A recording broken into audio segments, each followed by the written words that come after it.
All right, Spurs beat the Jazz 110 to 123, and we did it, man. We bounced back from the Timberwolves, almost lost. Felt like we lost the game, kind of. We blew the 25-point lead, and Wemby and Ant start going back and forth like crazy, and we're able to pull out the game.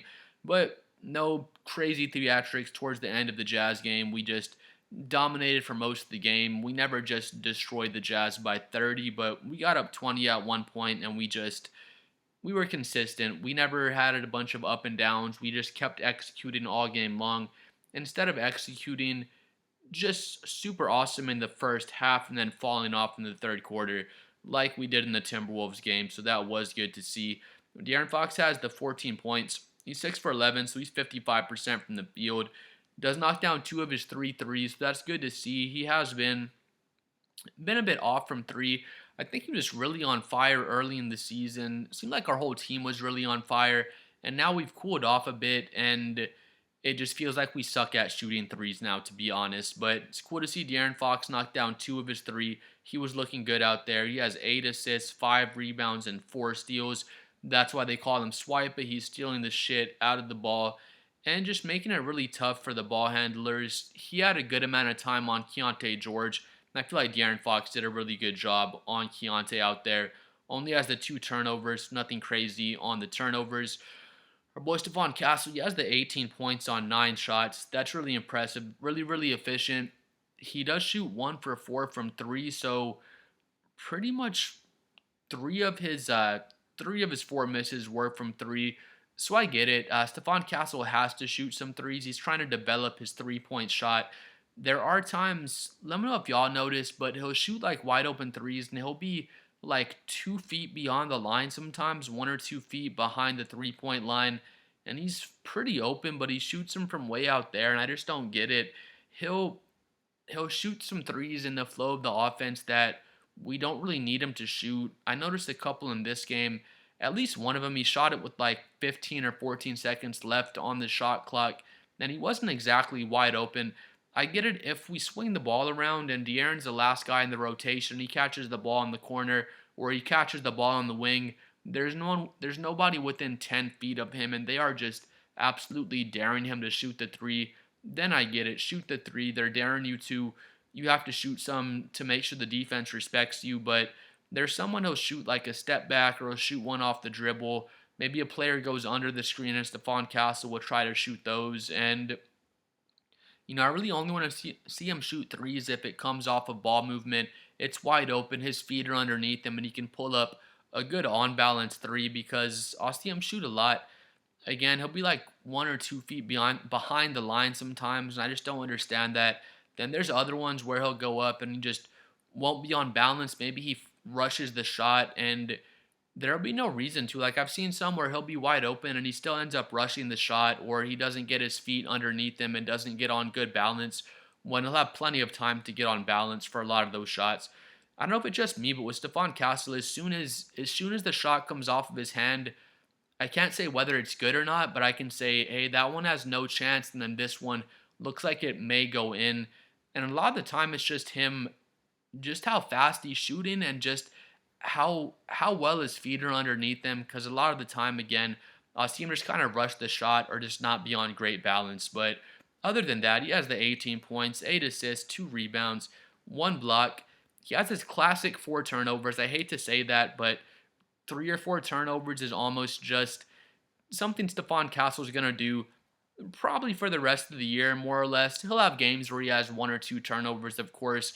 I haven't seen him have 0 turnovers in a long time. I don't know if there's been a game all season where he's had 0 turnovers, to be honest, but we have to let him take the threes. He's going to miss some while he's developing. We have to let him handle the ball. He's going to get 8 assists. He may have 4 turnovers with his 8 assists, which isn't great. Was it a 2-to-1 assist or turnover ratio, which isn't a horrible assist to turnover ratio, but again, I get it. The only way to learn is to make the mistakes. We have to let him have the ball in his hands and make those passes. Sometimes they get there, sometimes they don't.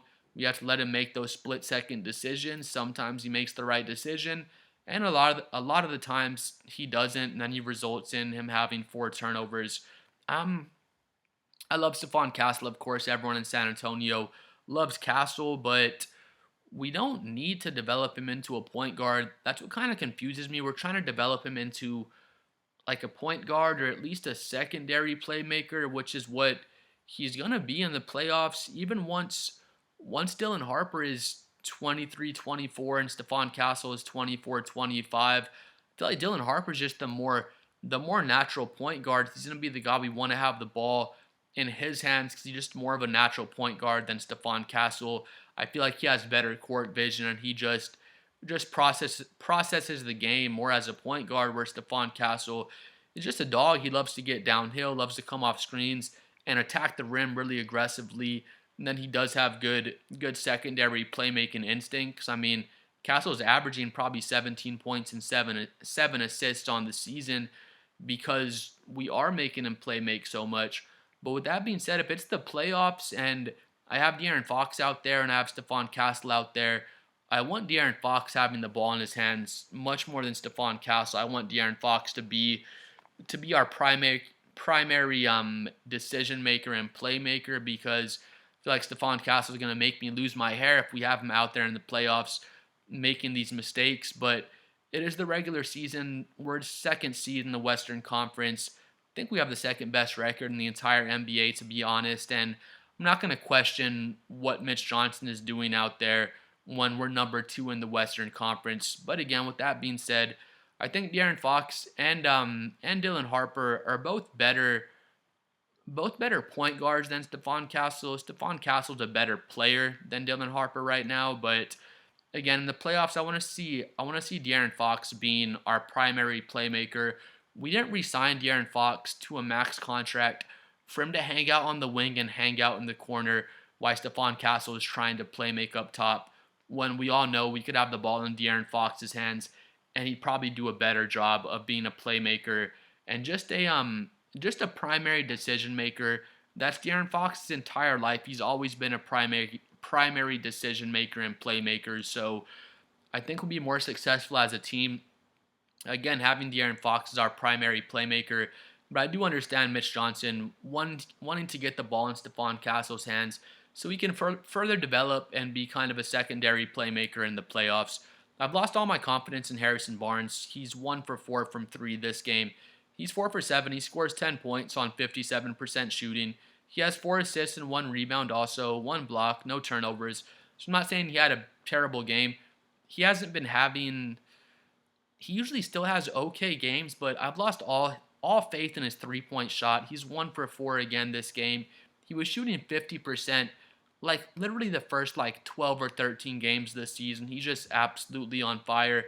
I blame Sean Elliott. Sean Elliott starts selling 100%, Mr. 100% hats and t-shirts, because when he makes a shot, Sean Elliott says, "Oh, Mr. 100% is back."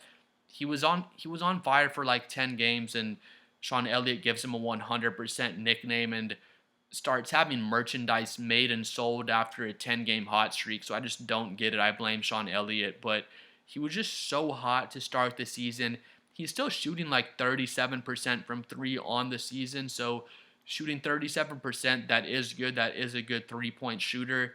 So I'm still hoping that he will become one again.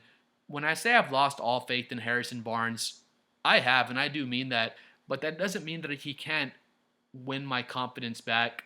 I'm hopeful and optimistic he'll get his 3-ball back. But again, he's shooting 37% from 3 on the season. Again, that's a good number for the whole season. But he was shooting 50% the first 12 games of the season. Now he's been shooting literally 25% for these past 12 or 13 games. I done the math on it. So, he's just so high. Now he's so low. And on the season, like I said again, 37%. So if you just look at his numbers on the season and you're not watching every single game like I am, you're probably thinking, hey, Harrison Barnes is having a pretty good season.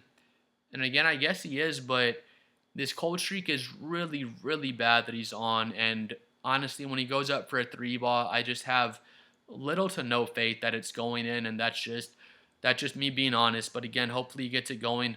Another point on Harrison Barnes. I love Harrison. I think he's been great for our team in the time he's been here, but I think it's time to upgrade our power forward or our small forward position. Harrison Barnes plays power forward for us technically, but if we could upgrade the power forward or the small forward, basically find someone to replace Harrison Barnes, a better 3-and-D player, I think that's something we should do once we're serious about contending for the championship. I'd like to say we are dark horse contenders this year. If we won the championship this year, would I be surprised? I'd be so surprised. That would be an awesome surprise, and I would love it if we did win the championship. I do think we are pretty legit contenders. We just don't have the playoff experience of some of these other teams. I look at us as almost like the Houston Rockets last season. They finish in the number 2 seed. They play Golden State, and you just see they don't have the experience to compete with this Golden State team. We do have Wembanyama. We do have De'Aaron Fox. The Rockets didn't have any player, honestly, as good as De'Aaron Fox or Victor Wembanyama last year. So we do have that on them, but we are lacking the playoff experience. So we'll see how much that bites us in the playoffs. But another thing we're lacking is just, again, a really strong power forward or small forward.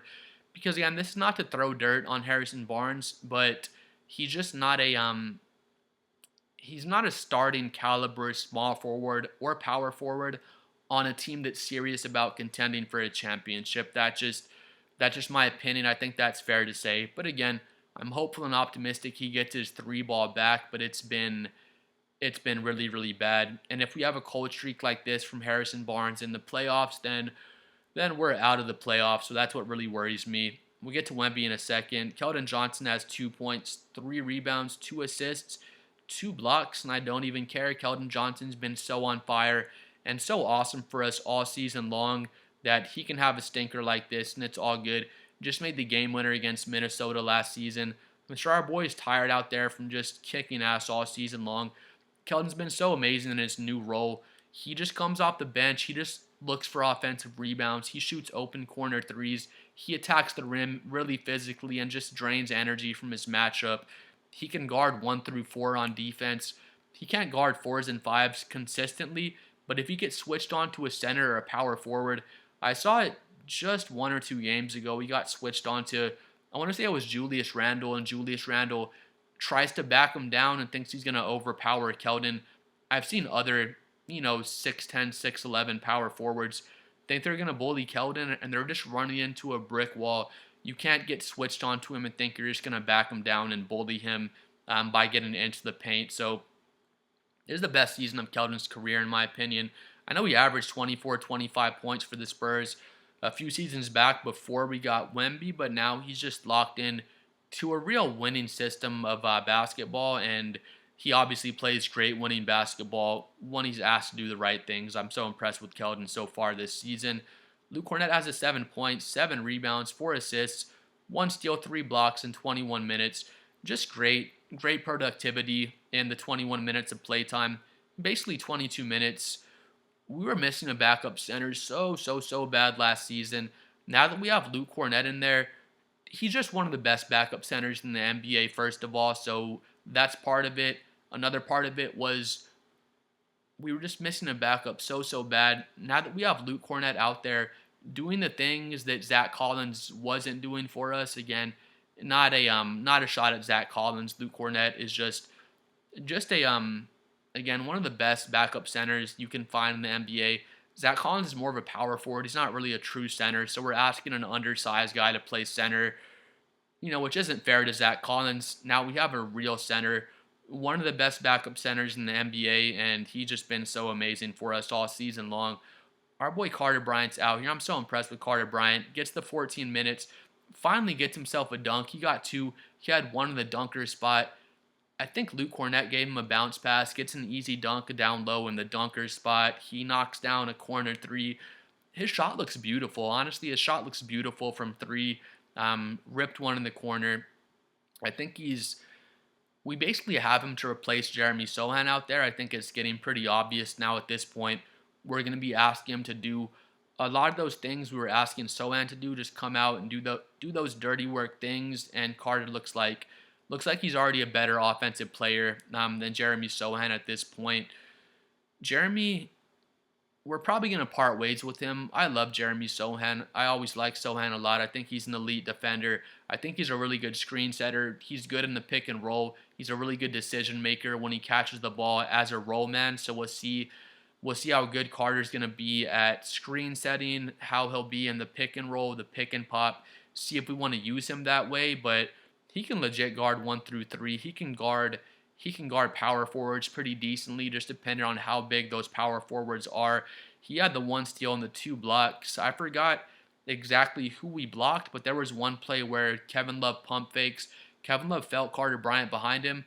Carter Bryant goes up with 2 hands to pin Kevin Love's shot up on the backboard.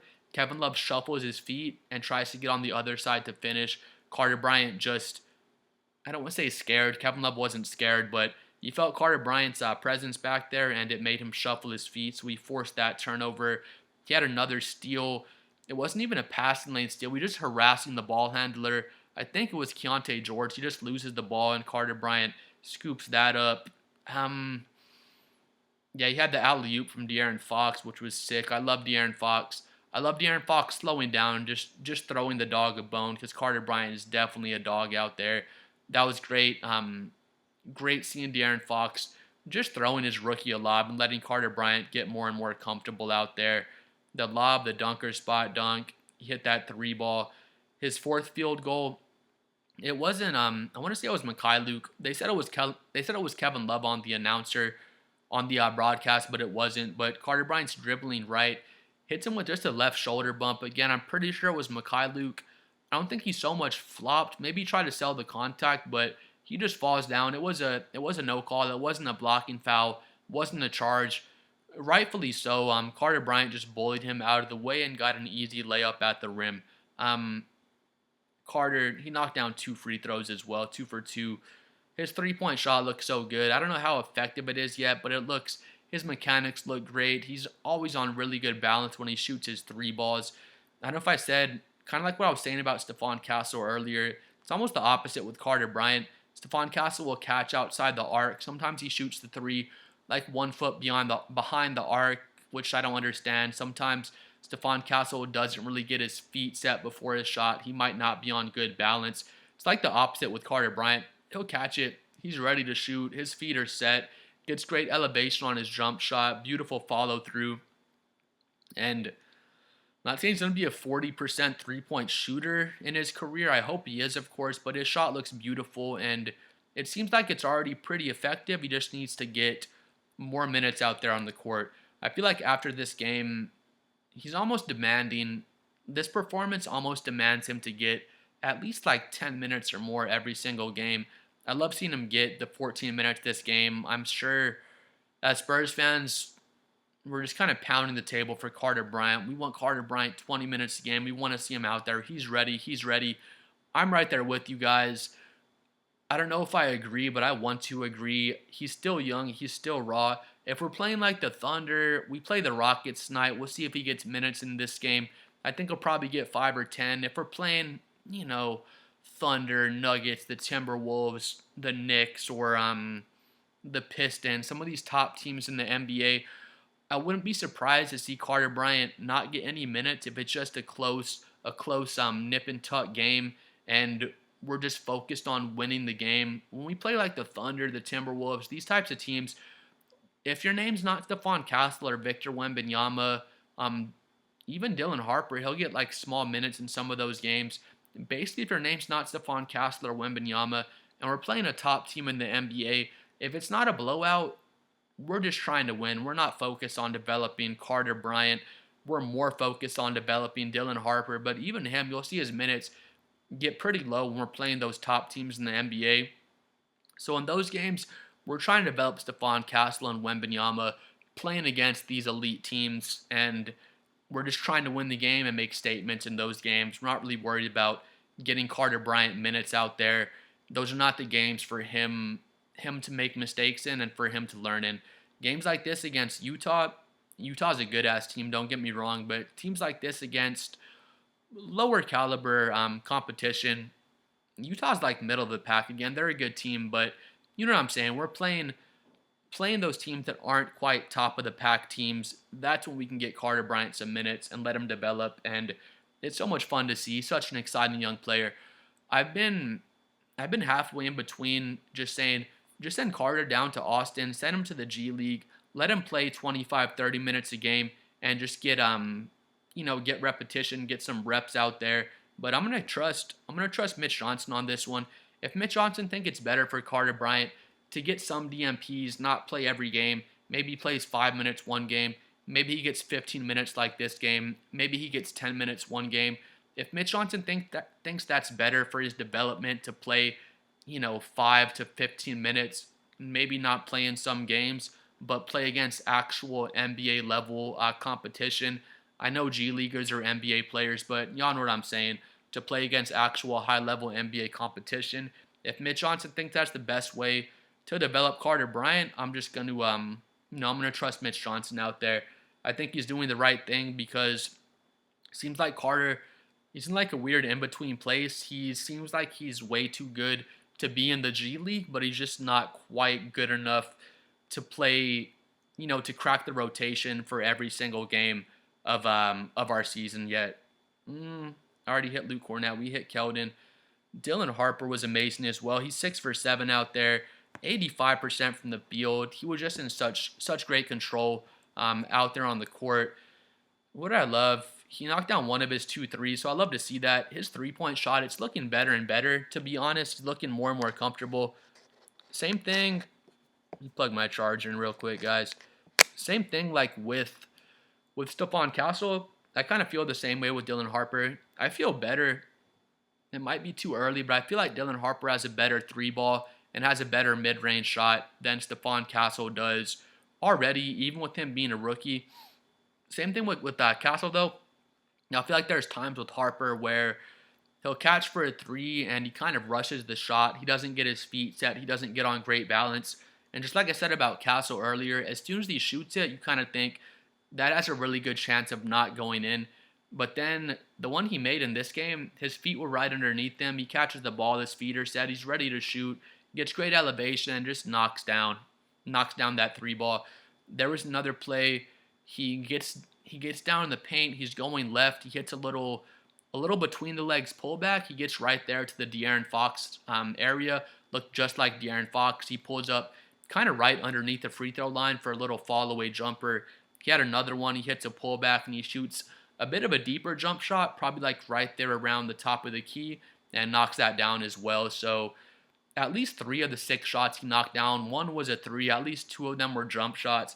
So that's great to see Dylan kind of getting more comfortable with his jump shot and finding other areas on the court because he is on the scouting report. Teams know he wants to get down low. He wants to hit you with a decel step, with a Euro step. Teams are doing a good job taking that away from Dylan Harper, and he's doing a good job now. And just being able to knock down the 1-3, being able to get to those mid-range shots. And earlier in the season, he didn't look that comfortable in the mid-range. This game, he looked pretty comfortable getting to his mid-range shots. Plays the 25 minutes. I love to see him get the 25 minutes out there. There's a lot of tough-ass teams in the Western Conference. I understand Dylan is probably not going to get 25 minutes every game because there's some games, again, where we're playing top-level competition. We're just trying to win the game, and if we have to sacrifice Dylan Harper or Carter Bryant's minutes to win the game, it is what it is.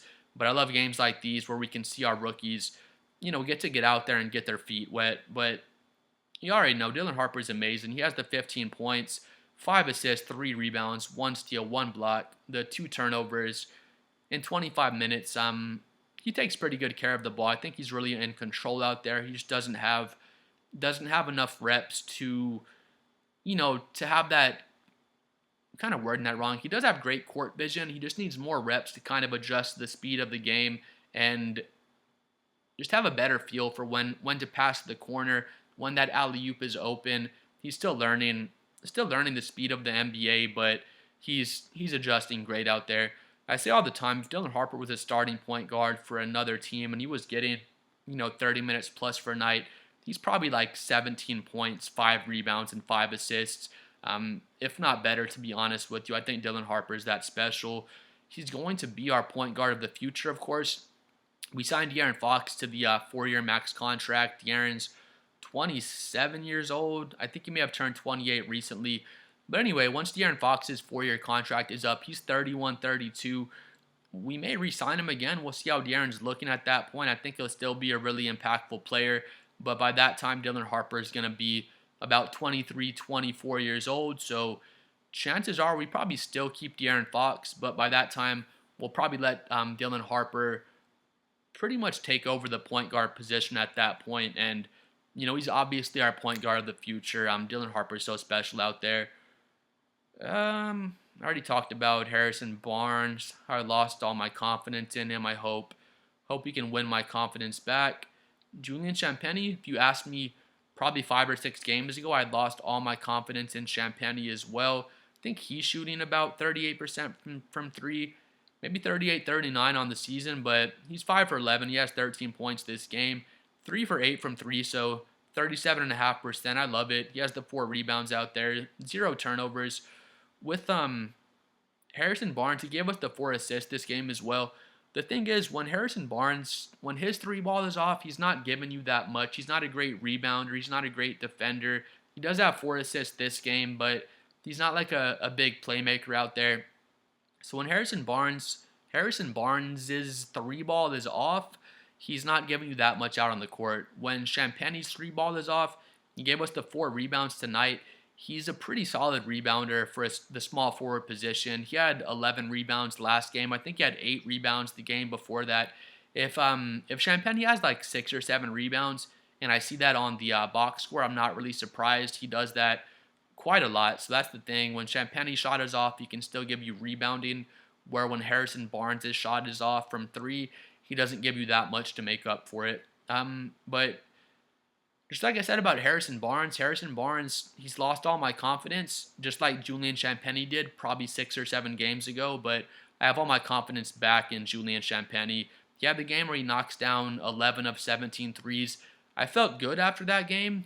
All my confidence wasn't back just because of one game, but since that game, I think he knocked down, I think he had like a 5 3-pointers made game. He had a 4 3-pointers made. He's 3 for 8 this game, so seems like his stroke is off, and I don't think he ever really lost confidence in himself. Or with Harrison Barnes, it seems like I've lost confidence in him. It seems like he's lost a lot of confidence in himself as well. But Champagnie, his 3 ball's looking wet again, so that's good to see out there.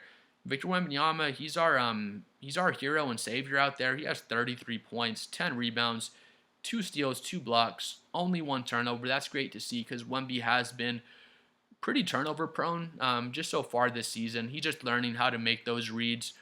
One thing I'll notice with Wemby, his ball handle has improved. It's better than it was last season, but when he's dribbling the ball outside the 3-point arc, I don't like it that much. If he's dribbling outside the 3-point arc, he's trying to dance on a 7-footer and get to a sidestep, pull up, step back 3 against a 7-footer.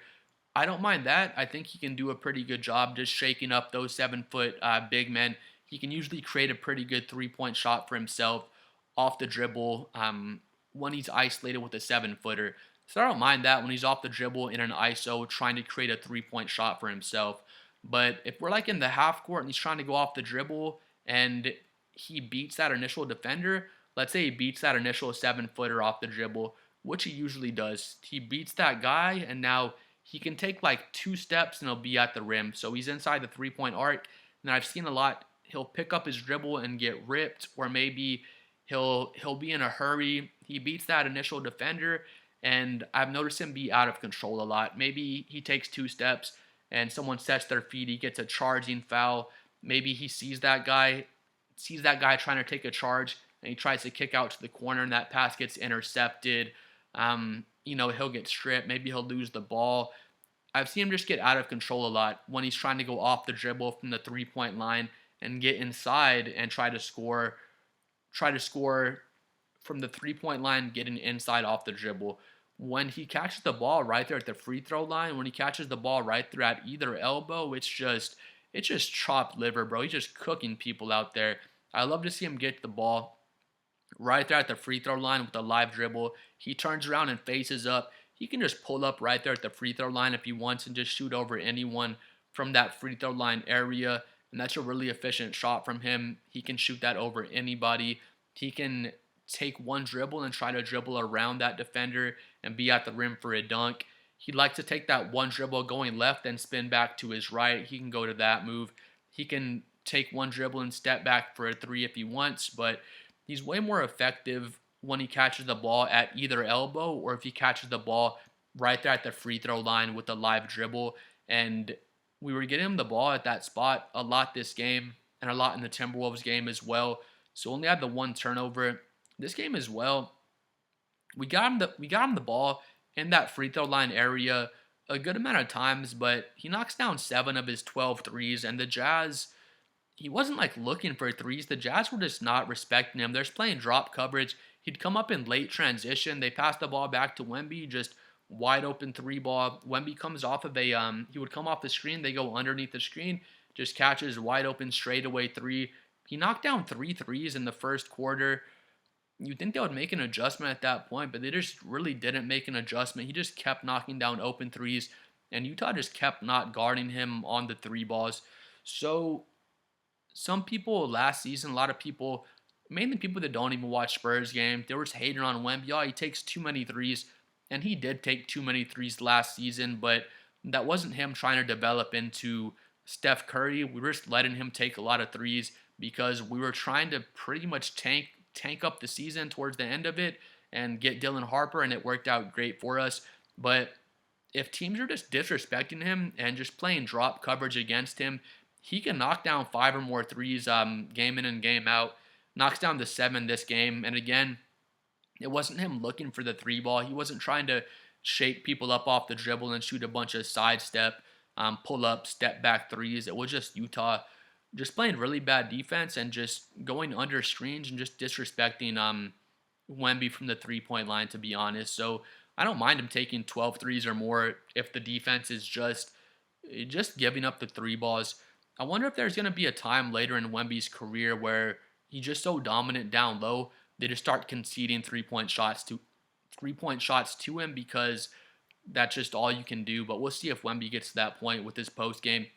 Speaking of Wemby's post game, he doesn't really have one. He's not going to bat guys down. He's not going to like up and unders down low.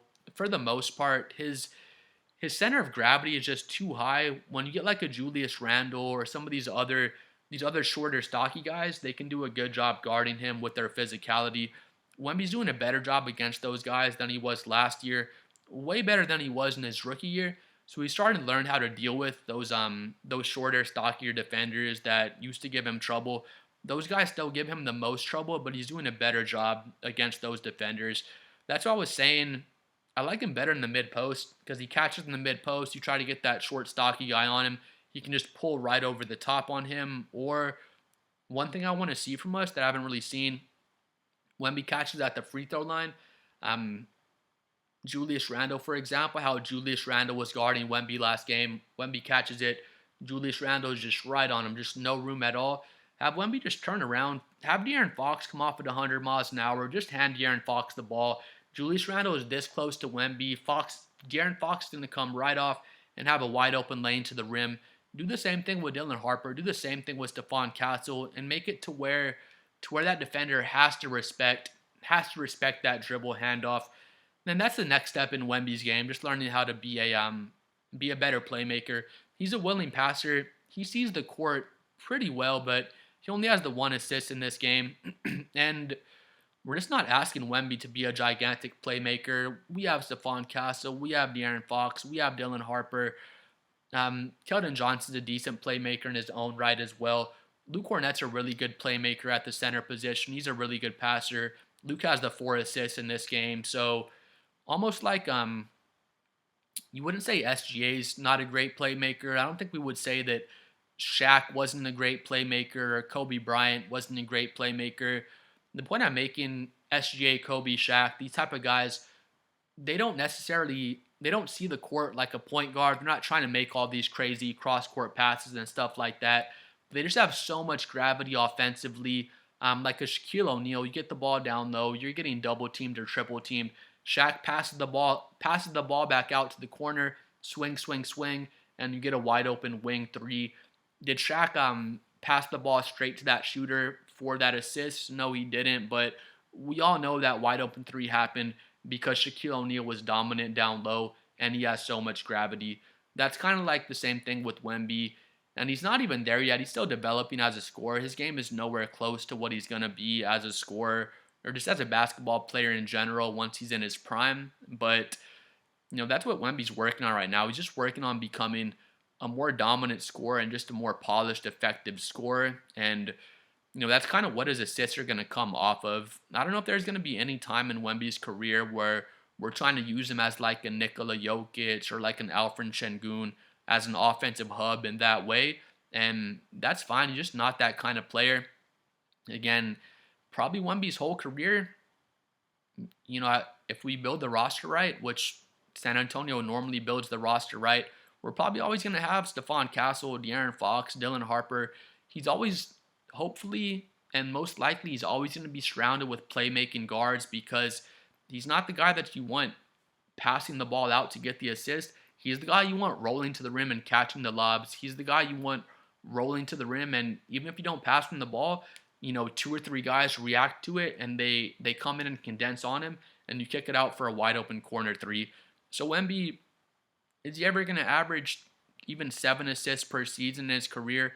I don't know. He could probably do it if he wants to, but it's just not really what his game is, and he just draws so much gravity. He still creates a lot of open shots for his teammates, but again, it's more like in a Shaquille O'Neal way where you're just such a dominant scorer that defense collapses on you, and then your teammates get open shots off of your gravity. It's not so much Wemby having to be the direct guy that's getting the assist.